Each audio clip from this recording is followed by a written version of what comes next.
Hello मेरे प्यारे बच्चों, कैसे हैं आप लोग। उम्मीद करता हूं बढ़िया होंगे, मस्त होंगे, जबरदस्त होंगे। तो प्यारे बच्चे, बहुत सारे बच्चों के कमेंट्स आ रहे थे कि सर मैं यूपीसी नेट 2026 की तैयारी तो कर रहा हूं, लेकिन सर मुझे ये नहीं आइडिया लग रहा है कि ये इसका फॉर्म कब रिलीज होता है, या फिर जनवरी तो बीती जा रही है, क्या सर ये फॉर्म कब तक आएंगे और कितना समय बचा हुआ है जिससे कि मैं अपनी तैयारी को कंप्लीट कर सकूं। तो आज की इस वीडियो में बेटा मैं आपको कंप्लीट जानकारी देने वाला हूं कि आपके फॉर्म कब तक आएंगे और इतने बच्चे कम समय में आप लोग तैयारी कैसे करें। ओके, तो आप लोग लास्ट तक हमारे साथ इस वीडियो में बने रहना। मैं ज्यादा लंबा समय नहीं खींचूंगा बेटा, बढ़ते हैं आगे की तरफ कि आपके जो फॉर्म है वो फॉर्म कब आने वाले हैं। तो दोस्तों देखो, यूपीसी नेट 2026 आपका जो नर्सिंग एग्जाम है, ये एग्जाम कौन करवाने जा रहा है या फिर आपका कौन सी यूनिवर्सिटी इस एग्जाम्स को करवाती है, सबसे पहले हम उसके बारे में बात कर लेते हैं। तो बेटा देखो, आपको जानकारी होना चाहिए फॉर्म के बारे में। आपकी एक यूनिवर्सिटी है जिसका नाम है अटल बिहारी वाजपेयी यूनिवर्सिटी, जो लखनऊ में स्थित है, या फिर कह सकते हो कि AVVMU यूनिवर्सिटी जो है आपका, ये आपकी लखनऊ में स्थित है और ये इस एग्जाम्स को कंडक्ट करवाती है। ओके, अब इस एग्जाम्स को कौन कौन से बच्चे दे सकते हैं, तो उसकी अगर मैं एलिजिबिलिटी की बात करता हूं तो बेटा अगर आप एलिजिबिलिटी 12th बायो सब्जेक्ट अगर आपके पास में है, यानी कि 12th में अगर बायो सब्जेक्ट है तो आप इस एग्जाम्स को दे पाएंगे। अगर मैं एज की बात करता हूं तो मिनिमम एज बेटा 17 साल होनी चाहिए। मिनिमम एज आपकी 17 साल होनी चाहिए और मैक्सिमम एज अगर आपकी 40 ईयर तक भी है तो भी आप इस एग्जाम्स को दे पाएंगे। सर क्या सिर्फ लड़के दे सकते हैं या फिर सिर्फ लड़कियां दे सकती हैं इस एग्जाम्स को, तो बेटा बहुत अच्छी बात है कि दोनों ही गर्ल्स और बॉय इस एग्जाम्स को दे सकते हैं।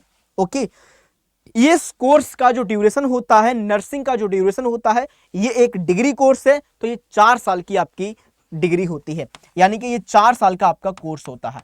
कितने साल का? तो 4 साल का ये आपका एक कोर्स होता है। ओके जी, चलो बढ़ते हैं आगे की तरफ।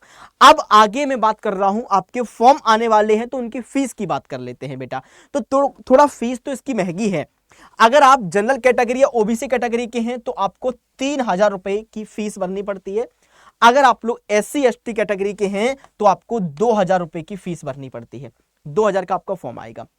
पेपर कैसे होता है, तो पेपर आपको ऑफलाइन होगा, यानी कि पेन पेपर वाला सिस्टम रहता है यहां पर, तो पेपर आपका ऑफलाइन रहता है। ओके, सबसे बढ़िया और सबसे ज्यादा पूछे जाने वाला सवाल यह है कि आपके एग्जाम में निगेटिव मार्किंग होती है? नहीं होती है।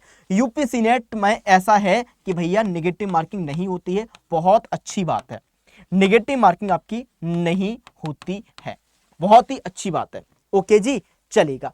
अब आगे बढ़ते हैं। क्या सर इसका पेपर पैटर्न क्या रहता है, तो बेटा यूपीसी नेट में टोटल आपको 5 सब्जेक्ट पूछे जाते हैं, जिसमें फिजिक्स आपकी 24 नंबर की पूछी जाती है, केमिस्ट्री आपकी 24 नंबर की पूछी जाती है, बायोलॉजी आपकी 24 नंबर की पूछी जाती है, नर्सिंग एप्टीट्यूड 24 नंबर का, और इंग्लिश आपको 24 नंबर की पूछी जाती है। अगर मैं टोटल बात करता हूं तो टोटल आपके 120 MCQ यहां पर पूछे जाते हैं।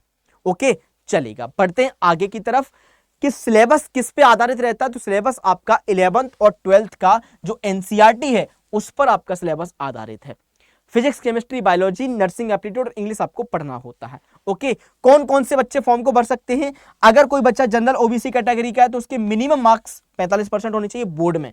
अगर SC ST का है तो अगर 40% भी है तो भी इस फॉर्म को भर सकते हैं। तो ये एक बेसिक जानकारी थी, लेकिन बच्चे के मन में जो डाउट है वो डाउट तो ये है कि सर फॉर्म कब तक आएगा।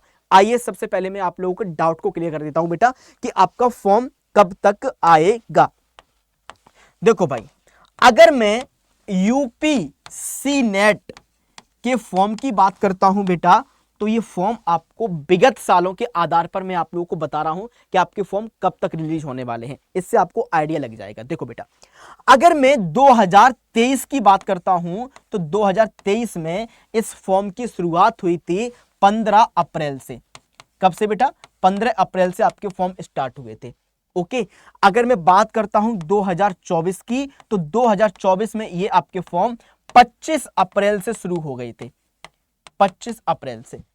ओके, लेकिन अगर मैं बात करता हूं 2025 की, तो 2025 में इसका फॉर्म का जो डेट आया था वो 24 मार्च आया था। 24 मार्च से आपके फॉर्म स्टार्ट हो गए थे। अब इससे आप लोगों को एक आइडिया तो लग गया होगा कि आपका फॉर्म लास्ट मार्च से लेकर आपके अप्रैल के फर्स्ट वीक तक आने वाले हैं, है ना। इससे आपको आइडिया लग गया होगा कि अगर मैं 2026 के फॉर्म की बात करता हूं तो 2026 में आपका जो फॉर्म है वो फॉर्म आपको लास्ट मार्च जाएगा, लास्ट मार्च 20 तारीख के बाद, या फिर ये कह सकते हो कि मिड अप्रैल तक आपका फॉर्म आ जाएगा। हर हालत में मिड अप्रैल तक आपके फॉर्म आ जाएंगे। अगर क्या इस बात से आप एग्री हैं, सहमत हैं, तो यार एक कमेंट छोड़ देना। जस्ट जैसे ही आप लोगों को पता चले कि हाँ ये सर सही कह रहे हैं तो एक कमेंट छोड़ देना आप लोग, ठीक है भैया। तो अब इसके लिए आपके पास समय कितना बचा है, याद रखना फॉर्म भरने के बाद आपको मैक्सिमम 1 महीने का समय देता है और ये एग्जाम्स करवा लेते हैं। यानी कि आपका एग्जाम्स जून या फिर जुलाई में आपका एग्जाम हो जाएगा, जून में ही जहां तक आपका एग्जाम हो जाएगा, ठीक है। अब जून तक का समय कितना बचा है बेटा, तो समय तो सर बहुत कम बचा है, क्योंकि भाई धीरे धीरे ये फरवरी आने वाली है और फरवरी के बाद मार्च, अप्रैल, मई, जून, यानी कि अगर मैं बात करता हूं मैक्सिमम आपको 100 डेज के आसपास आपका समय बच रहा है, मात्र 100 दिन। और 100 दिन में 5 सब्जेक्ट को पढ़ना नॉट इजी बेटा, आसान नहीं है 5 सब्जेक्ट को पढ़ना, और हर किसी को सिलेक्शन भी नहीं होता है। सिलेक्शन उसी बच्चे का होगा जो इन 100 दिनों में या फिर 110 दिनों में मेहनत अच्छे से करेगा। और उस मेहनत को करने के लिए सबसे पहले आपको अपने सिलेबस पर कमांड होनी चाहिए। सबसे पहले आपको अपना सिलेबस कवर करना है। अब सिलेबस कवर कैसे करना है, सिलेबस करना है कवर। अब इस सिलेबस को कवर करने के लिए या फिर तो आप लोग अपने आप से कर लो, मैं ये नहीं कह रहा हूं कि आप पढ़ाई नहीं कर रहे हैं, पढ़ाई कर रहे हैं, अच्छे से रिवाइज करो। और या फिर आप हमारे साथ मिलकर इस क्रैश कोर्स का भाग बन सकते हैं। क्रैश कोर्स में आप सभी लोगों को मैं बता देता हूं कि मैं क्या करवा रहा हूं। 1 शॉट या 2 शॉट में प्रत्येक टॉपिक को खत्म कर रहा हूं। आपका 11th का हो, चाहे आपका 12th का हो, चाहे आपकी बायोलॉजी हो, फिजिक्स हो, केमिस्ट्री हो, नर्सिंग एप्टीट्यूड हो, इंग्लिश हो, कुछ भी हो, इस क्रैश कोर्स के माध्यम से सारा सिलेबस को खत्म किया जा रहा है। सारे सिलेबस को खत्म किया जा रहा है और ये सिलेबस आपका अप्रैल तक नहीं, मार्च एंड तक ही आपका खत्म हो जाएगा। मार्च एंड तक सिलेबस आपका खत्म हो जाएगा। बस फिर क्या, तो बस फिर हम लोग मिलके करेंगे प्रैक्टिस, टेस्ट करेंगे हम लोग, ठीक है, और आपका सिलेक्शन हो जाएगा। ये आप लोग क्रैश कोर्स का हिस्सा कैसे बन सकते हैं, तो भैया देखो हमारा एक बैच चल रहा है यूपीसी नेट क्रैश कोर्स के नाम से। आप सभी लोग अगर जुड़े होंगे तो पता होगा कि यूपीसी नेट का क्रैश कोर्स कैसे मिलेगा। तो देखो अड्डा 24/7 पर सर्च करो, सबसे पहले अड्डा 24/7, गूगल पर जाओ, अड्डा 24/7 सर्च करो, पहली वाली लिंक पर क्लिक करो, कुछ इस तरीके का इंटरफेस आएगा। ऑल कोर्स पे जाओगे, कुछ इस तरीके का इंटरफेस आएगा। नीचे स्क्रॉल करने पर आपको नर्सिंग, और नर्सिंग में ये है यूपीसी नेट। अगर मैं बात करता हूं क्रैश कोर्स की, तो देखो ये है प्रतिज्ञा क्रैश कोर्स, जिसकी कीमत बहुत कम रखी है, 598 मात्र इसकी कीमत है। अगर आप लोग एक कोड बताता हूं मैं आपको, बाई 932, अगर इसको लगाते हो तो देखो भैया आपको बहुत सारा डिस्काउंट मिल जाएगा। चलो भाई इसको लगा देते हैं, है ना, इसको मैं आप लोगों को लगा के दिखाता हूं, बहुत सारा डिस्काउंट मिलेगा। बाई 932 जैसे ही इसको अप्लाई करते हैं तो 544 रुपए का आपके पास कोर्स आ जाएगा बेटा। अभी समय है, और अगर ये आगे निकल चुका सिलेबस तो आपका फिर से छूट जाएगा बेटा। तो जल्दी से जल्दी इनरोल कर लो, आपकी क्लास चल रही है, मात्र 1-1, 2-2 क्लास ही अभी आपकी निकली है, तो फटाफट से इसको इनरोल कर लीजिएगा। ओके मेरे दोस्त, thank you so much and love you to all.